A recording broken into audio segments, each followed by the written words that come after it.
Assalamualaikum warahmatullahi wabarakatuh. Oke, di sini lanjutan dari pembahasan non-current liabilities untuk obligasi ya. Ini yang kedua. Kita langsung saja untuk pembahasan masih dalam buku yang sama ya, di chapter yang sama, chapter 14. Oke, di sini saya akan membahas mengenai effective interest method. Ya, kita fokusnya ke effective interest method. Jadi di sini metode sistem bunga efektif adalah jumlah bunga yang dihitung berdasarkan pokok hutang tersisa. Jadi walaupun besaran angsuran ini sama, tapi porsi bunga dan pokok dalam angsuran akan berbeda. Oke, baik, kita langsung saja membahas metode bunga efektif pada slide berikutnya. Nah, di sini untuk bond issued at discount, dia bilang jumlah yang dibayar pada tanggal jatuh tempo ini lebih besar daripada jumlah pada saat penerbitan. Oke, yang berikutnya bond issued at premium. Jadi jumlah yang dibayar pada tanggal jatuh tempo ini lebih kecil dari jumlah saat penerbitan. Nah, jadi di sini obligasi diterbitkan jadi bisa pada premium atau pada diskon yang tidak sama dengan nilai nominalnya. Nah, obligasi yang diterbitkan pada diskon, maka uang yang diterima oleh perusahaan penerbit pada saat penerbitan obligasi ini lebih kecil dari nilai nominal. Nah, sehingga ketika ada selisih atau ada perbedaan uang yang diterima dengan nilai nominal, jadi pada saat pelunasan obligasi, perusahaan akan membayarkan lebih besar jika diterbitkan pada diskon dan lebih kecil jika diterbitkan pada premium. Nah, maka kita perlu melakukan penyesuaian. Apa sih yang disesuaikan di sini? Yaitu biaya yang tercatat atau yang dicatat sebagai beban bunga obligasi selama umur obligasi sampai dengan proses penyelesaian. Melalui apa? Melalui mekanisme yang kita sebut sebagai amortization. Amortisasi pada diskon ini nantinya akan menambah nilai dari obligasi pada saat diterbitkan. Dan sebaliknya, metode akuntansi dan sebaliknya ya. Jadi metode amortisasi ini hanya dapat dilakukan dengan metode bunga efektif. Oke, di sini untuk ini dalam menghitung nilai dari jumlah amortisasi. Jadi, untuk menghitung jumlah amortisasi ini, bond interest expense ini dikurangi dengan bond interest paid. Nah, bond interest expense ini bagaimana cara mencarinya? Cara mencarinya tadi ya, di video sebelumnya juga kita sudah bahas. Jadi, carrying value of bonds atau nilai tercatat dari obligasi pada awal periode ini dikalikan dengan effective interest rate atau market rate. Nah, dikurangi dengan bond interest paid. Bond interest paid ini bunga yang akan dibayarkan kepada investor. Ini cara mencarinya, bond interest paid ini dari face amount of bonds, jadi dari nilai nominal obligasi dikalikan dengan stated interest rate atau bunga kupon atau bunga nominal atau bunga yang tercatat di sertifikat obligasi. Nah, ini dikurangi dapatlah nilai amortisasi. Ya, kita langsung saja ke soal untuk obligasi yang diterbitkan pada saat diskon. Nah, di sini contohnya Evermaster, dia menerbitkan 100.000 euro dari 8% obligasi tertanggal 1 Januari 2019. Nah, jatuh temponya pada tanggal 1 Januari 2024 dengan bunga yang dibayarkan setiap 1 Juli dan 1 Januari. Jadi ini dalam 1 tahun ini ada 2 kali pembayaran bunga. Investor membutuhkan suku bunga efektif sebesar 10%. Nah, kita bisa lihat ya, di sini bunga pokoknya ini lebih kecil daripada bunga yang ditentukan atau bunga yang ditentukan oleh si investor atau suku bunga efektif sebesar 10%. Nah, kita harus menghitung apa kemarin? Kita harus menghitung present value, baik dari pokok obligasi dan dari bunga. Oke, present value dari pokok obligasi terlebih dahulu. Nah, di sini kalian kalikan nilai nominal obligasi dengan nilai present value. Kemarin kita sudah ya, bagaimana cara mencari nilai present value dari tabel. Jadi, kalau misalnya ini present value dari pokok, jadi kita lihat nih untuk mencari tabel. Kita lihat berapa sih periodenya. Kalau di sini kan periode 2019 ke 2024 itu berapa tahun? 5 tahun ya. 19, 20, 21, 22, 23. Karena di tanggal 1 Januari 2024 berarti kan hitungannya 5 tahun. Oke, berarti dalam 5 tahun, karena di sini ada 2 kali pembayaran bunga, 1 tahunnya, berarti ada 10 periode pembayaran bunga sampai dengan tanggal 1 Januari 2024.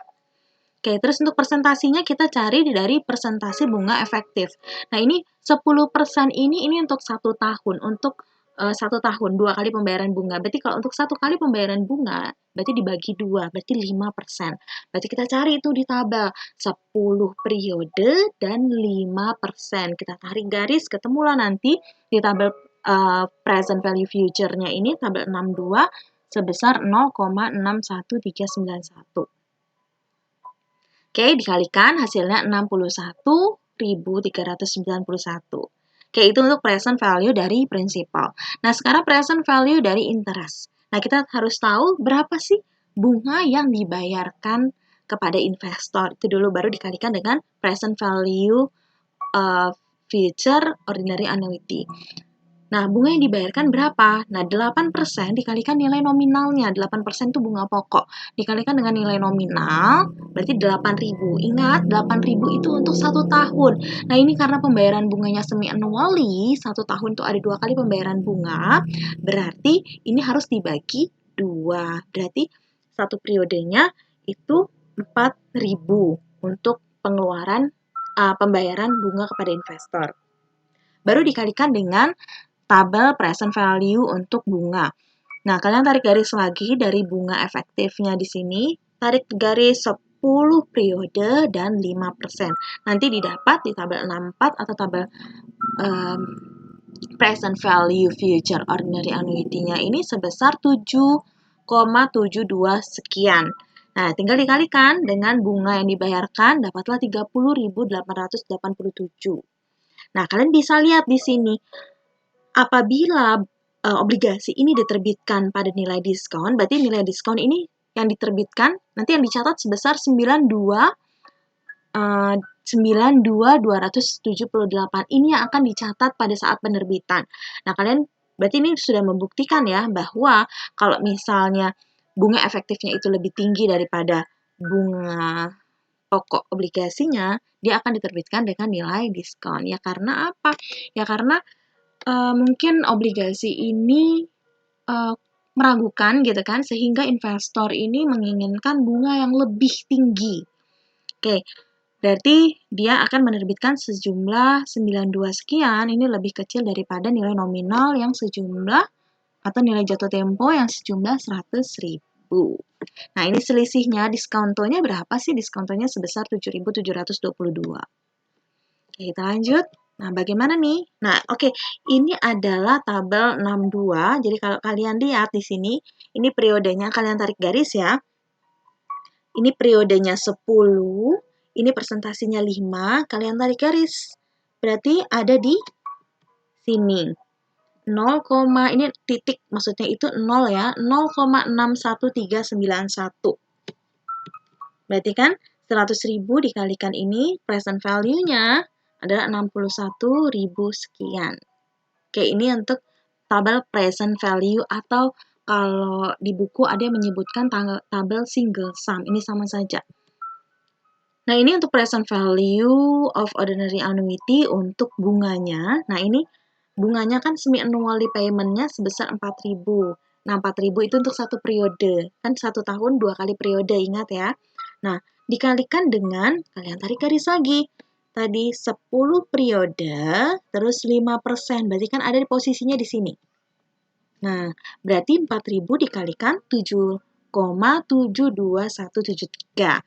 Berarti present value-nya 30.000 sekian.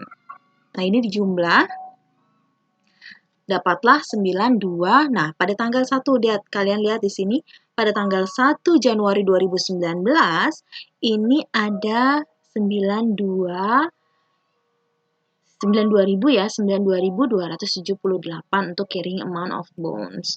Jadi ini adalah schedule amortisasi discount untuk effective interest method. Ini semi annually interest payment. Nah, ini yang maksud semi annually. Pada tanggal 1 Januari dia belum membayarkan bunga apapun, hanya penerbitannya saja. Dia baru akan membayarkan bunga ini pada tanggal 1 Juli 2019. Nah, ini pembayarannya kok sama, Bu? Ya, iya sama. Karena apa? Tadi kan 1 tahun dia kan yang diberikan oleh si penerbit obligasi ini sekitar 8% untuk pembayaran bunga. Jadi yang dibayarkan itu emang 8%-nya untuk 1 tahun. Berarti satu periodenya itu sekitar 4.000. Karena dibagi 2 ya. Ini perhitungannya di bawah. Oke, yang berikutnya kita mencari berapa sih interest expense. Tadi kan interest expense didapat dari carrying amounts of bond dikalikan dengan yield-nya atau bunga pasar atau effective interest rate-nya. Nah, sekarang berapa nih carrying amounts pada beginning date-nya. Nah, pada beginning date-nya dia kan awalnya 92.278 ya kan? Ini. Nah, ini dikalikan dengan yield-nya yang 10%, bunga pasar yang 10%. Berarti 92 dikalikan 10% itu untuk 1 tahun.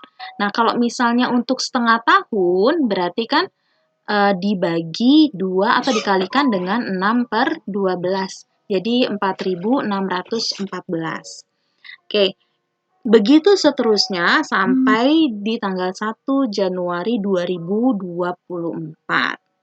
Nah, 614 ini didapat dari selisihnya antara interest expense dengan cash paid-nya. Ini berapa? Nah, carrying amount of bonds kalau ini kategorinya discount, berarti nanti akan terus menambah sampai akhir jatuh temponya. Gitu ya. Oke, kita lanjut. Yang berikutnya, di sini bagaimana sih jurnalnya pada saat penerbitan di tanggal 1 Januari 2019. Pada tanggal 1 Januari 2019, berarti kalian mencatat cash pada bonds payable sebesar berapa? Tadi yang sudah dihitung present value-nya, sebesar 92.278. Oke, yang kedua, kita mencatat pembayaran pertama dan amortisasi diskon. Jadi kita langsung lihat tabel ya, jangan kalian lihat soal lagi. Kita lihat tabelnya saja. Nah, ini pada tanggal 1 Juli 2019. Pada tanggal 1 Juli 2019 ini ada cash paid. Berarti kalau kas dibayarkan, berarti cash-nya itu dikredit. Terus interest expense. Ini muncul interest expense. Berarti apa? Berarti kan interest expense-nya di debit. Oke, langsung saja. Nah, ini selisihnya ya. Bonds payable 614 dan cash 4.000. Yang berikutnya, untuk mencatat accrued interest. Accrued interest pada tanggal 31, misalnya pelaporan keuangan tanggal 31 Desember. Berarti kan kita harus mengakui bunga yang sudah ada. Nah, di sini pembayarannya memang tanggal 1 Januari 2020, tapi dari bulan Juli sampai dengan tanggal 31 Desember itu kan ada bunga yang diakui. Bunga yang diakui sebesar 4.000. Berarti bagaimana pencatatannya? Interest expense 4.645, terus ada interest payable ya, karena belum dibayar sekitar 4.000 dan bonds payable sebesar 645. Oke, kita lanjut. Nah, di sini obligasi yang diterbitkan atas premium, berarti ini di atas nilai nominalnya. Nah, ini diilustrasikan Evermaster Corporation dia menerbitkan 100.000 euro dari 8% obligasi tertanggal pada 1 Januari 2019. Nah, ini jatuh temponya, ini tanggal 1 Januari 2024, ini sama ya. Terus, dengan hutang bunga dibayar setiap tanggal 1 Juli dan tanggal 1 Januari. Ini sama juga soalnya dengan yang diskon tadi. Investor memerlukan tingkat bunga efektif 6%. Nah, ini kalau kita lihat, tingkat bunga efektifnya kalau tadi yang diskon itu lebih tinggi. Nah, ini bunga efektifnya tingkatnya itu 6%. Jadi memang kalau misalnya si investor nih percaya bahwa si penerbit obligasi ini akan membayar kewajiban beserta bunganya, jadi dia percaya akan obligasinya, maka dia nggak akan menetapkan tingkat bunga yang lebih tinggi. Jadi standar saja lebih rendah daripada biasanya ya tingkat bunga yang rendah. Oke, kita langsung saja menghitung present value-nya. Kita buktikan nih, apakah benar dengan tingkat bunga efektif 6% dia akan diterbitkan di atas nilai nominalnya. Present value dari prinsipalnya, di sini kita cari dari nilai nominal dikalikan dengan nilai present value future. Nah, kita lihat di sini periodenya. Jadi kita lihat tabelnya ya, periode dari present value future 10 periode karena 1 tahun ini ada 2 kali pembayaran bunga. Di tarik garis 3%. 3% ini kan 6 untuk 1 tahun. Berarti untuk 2 kali pembayaran bunga atau setengah tahunnya itu 3 dibagi 2. Oke, kita tarik garis, ketemulah 0,74409. Jadi dikalikan dengan nilai nominalnya, ini sebesar 74.400 sekian. Berikutnya kita cari present value dari interest-nya, dari bunganya. Nah, ini semi-annually untuk 5 tahun. Nah, berarti kita cari nih, 4.000 dikalikan dengan nilai tabelnya. Tadi kan 4.000 kita tahu dari pembayaran bunga kepada investor. Ini dari nilai nominal dikalikan dengan bunga pokoknya. Nah, sekarang dikalikan dengan nilai tabel present value ordinary annuity. Present value ordinary annuity dapat kita cari di tabel 64. Jadi dari 10 periode kita tarik garis lagi, ini 3%. Dapatlah nanti 8,53 sekian. Ini dikalikan dengan nilai bunga yang dibayarkan, dapat 34.121. Nah, kita jumlah. Ternyata jumlah present value ini sebesar 108. Jadi terbukti ya, bahwa dia ini pada saat penerbitan, nilai penerbitannya, nilai jualnya itu lebih tinggi daripada nilai nominalnya. Nah, ini selisih dari premium obligasinya itu berkisar 8.530. Nah, ini tabel 62 yang tadi kita lihat untuk mencari present value. Berarti tadi kan 3% tarik garis 10 periode dapat 0,74409. Ini untuk pengalinya. Dapatlah present value-nya 74.400 sekian. Ini untuk mencari present value dari bunganya, kita memakai tabel 64 atau tabel present value ordinary annuity. Kita cari dulu nih, pembayaran bunga untuk investornya berapa? 4.000 kan? Tadi untuk 1 periode dikalikan dengan nilai present value dari bunganya. Present value kita dapatnya 3%, tarik garis 10 periode, berarti ada di 8,53 sekian. Dikalikan berarti dapat nih present value-nya sebesar 34.121. Nah, ini dijumlah menjadi 108. Nah, pada tanggal penerbitan, ini kalian lihat ya di sini, tanggal 1 Januari 2019, berarti dia carrying amount of bonds-nya ini sebesar 108.530. Ini pada saat penerbitan, berarti kita jurnal di angka sekian. Berarti lebih tinggi daripada nilai nominalnya. Ini sekali lagi kenapa ini kosong? Karena memang pada saat penerbitan dia kan belum ada pembayaran bunga dan pengakuan bunga. Jadi ini kosong. Baru ada pengakuan bunga dan pembayaran bunga itu pada tanggal 1 Juli 2019 dan berikutnya. Oke, bagaimana jurnalnya? Berarti pada tanggal 1 Januari 2019 pada saat penerbitan dia akan menjurnal cash pada bonds payable sebesar 108.000. Sekian. Baik, yang berikutnya, kita menjurnal untuk mencatat pembayaran pertama serta amortisasi premium ya, bukan diskon ya. Premium pada tanggal 1 Juli 2019. Kita lihat dari tabel di sini. Berarti pembayarannya ini sekitar 4.000, ada interest expense sekitar 3.200 sekian. Nah, ini premium amortize-nya, ini selisih dari interest expense dan cash paid. Nah, hasil dari 744 ini akan mengurangi carrying amount of bonds-nya. Berarti pada tanggal 1 Juli, untuk amortis jurnalnya, untuk pembayaran pertama, berarti cash-nya di kredit ya.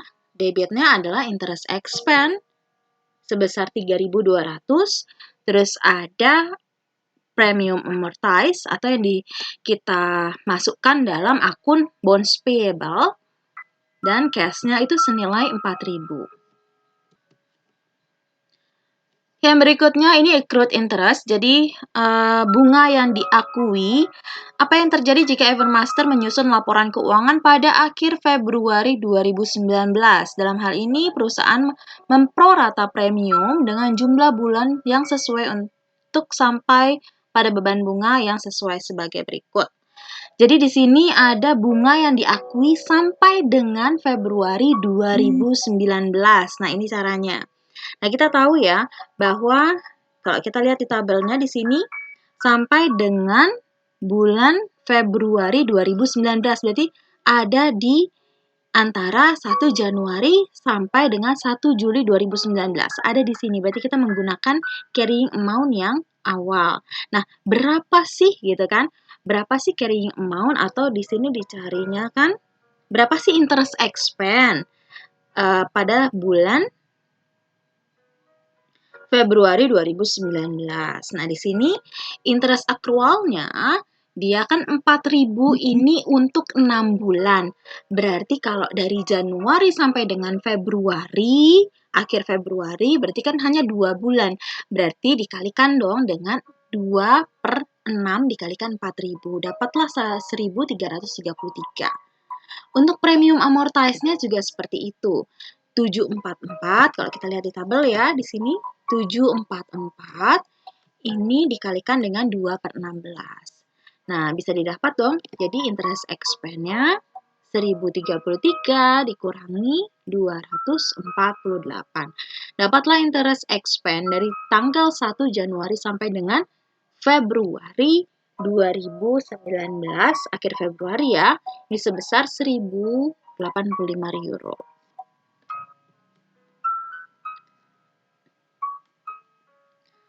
Berarti si Evermaster ini akan mencatat interest expense, bonds payable sebesar 248 pada interest payable 1.333.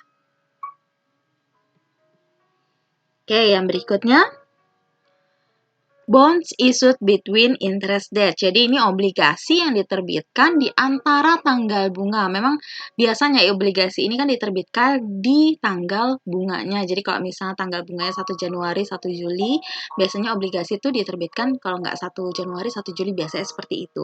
Nah, bagaimana perlakuannya kalau obligasi ini diterbitkan di antara tanggal bunganya? Nah, di sini investor obligasi akan membayar bunga yang masih harus dibayar atau accrued interest kepada penerbit sejak tanggal pembayaran bunga terakhir hingga tanggal penerbitan. Pada tanggal pembayaran bunga tengah tahun berikutnya, investor obligasi akan menerima pembayaran bunga 6 bulan penuh. Jadi, biasanya penerbitan yaitu ya, jadi sini kalau misalnya pertengahan tanggal bunga ini bagaimana, langsung aja ya kita lihat soalnya. Diasumsikan Evermaster dia menerbitkan obligasi berjangka waktu 5 tahun. Jadi tertanggalnya 1 Januari 2019. Nah, tapi diterbitkan ini pada tanggal 1 Mei. Ya, mungkin dengan situasi, dengan alasan tertentu baru diterbitkan, baru laku gitu ya. Tertanggal 1 Mei 2019 dengan nilai nominal 100.000 euro. Nah, Evermaster dia mencatat penerbitan obligasi di antara tanggal bunga sebagai berikut. Cash-nya 100, kalian perhatikan. Bonds payable 100. Nah, di sini dia mencatat cash pada interest expense sebesar 2.667. Ini didapat dari pembayaran bunga yang dari tanggal 1 Januari sampai dengan tanggal 1 Mei. Nah, ini kenapa kok jurnalnya seperti ini? Kenapa cash pada interest expense? Jadi di sini investor nih harus membayar bunga terlebih dahulu selama 4 bulan. Dari tanggal 1 Januari sampai dengan tanggal 1 Mei. 4 bulan. Nah, ada bunga yang investor bayarkan. Namun, investor memang di sini bunga ini sudah dibayarkan investor, tapi investor itu belum menerima manfaat dari obligasi tersebut. Nah, nantinya pada saat pembayaran bunga dari penerbit obligasi, investor tuh akan menerima full bunga 6 bulan dari tanggal 1 Januari sampai dengan tanggal 1 Juli. Nah, di sini pada tanggal 1 Juli 2019, 2 bulan setelah tanggal penerbitan, Evermaster membayar bunga 6 bulan, jadi full ya, kepada investor dengan membuat catatan berikut. Interest expense pada cash. Oke, jadi balance-nya di sini, tadi kan kita sudah mencatat ya, sebesar 2.000. Kalau kalian lihat di sini, interest expense-nya 2.600 di kredit. Nah, di sini kita mencatat 4.000, berarti sebenarnya yang diterima itu oleh investor atau yang dibayarkan kepada investor itu sebesar 1.333. Oke, yang berikutnya, obligasi diterbitkan, diskon atau premium.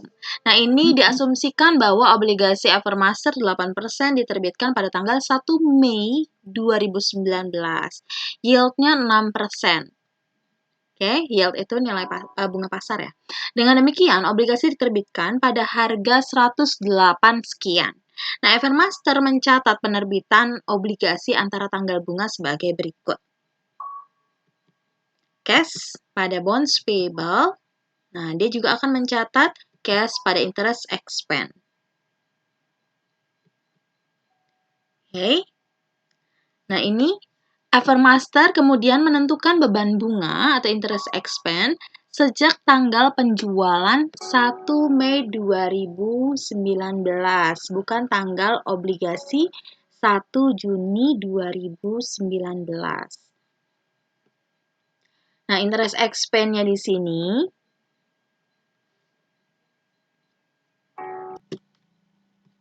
saya perhatikan di sini interest expense-nya, jadi kita mencari dari carrying karena tanggal penjualannya 1 Mei, berarti carrying value of bonds-nya ini dikalikan dengan effective interest rate-nya. Nah, ini kan 6% itu kan untuk 1 tahun, berarti kalau untuk dari Mei ke Juli, berarti Mei, Juni. Kalau tanggal 1 Juli berarti kan 2 bulan.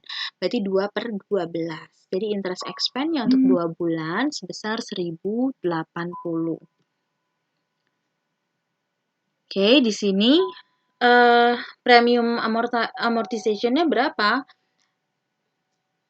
Cash yang dibayarkan pada tanggal 1 Juli ini kan sebesar 4.000. Dikurangi cash yang diterima tanggal 2 Mei 2015. Ini sebesar 2.667 yang tadi cari ya. Berarti net cash paid-nya yang dibayarkan ini sebenarnya sebesar 1.333. Nah, bond interest expense-nya tadi sudah dihitung itu sebesar 1.080. Berarti kan premium amortization-nya ini sebesar 253. Ya, oleh karena itu Evermaster membuat jurnal berikut pada tanggal 1 Juli 2019 untuk pembayaran bunga dan amortisasi premium. Jadi ada interest expense 4.000, cash-nya 4.000, bonds payable-nya 253, interest expense-nya 253. Nah, ini ini kita lewat aja. Oke, sampai situ untuk pembahasan bonds payable untuk metode bunga efektif. Jika ada pertanyaan, silahkan ditanyakan di forum kelas ya. Pembahasan berikutnya atau video berikutnya, saya akan menjelaskan mengenai long term notes payable. Terima kasih. Wassalamualaikum warahmatullahi wabarakatuh.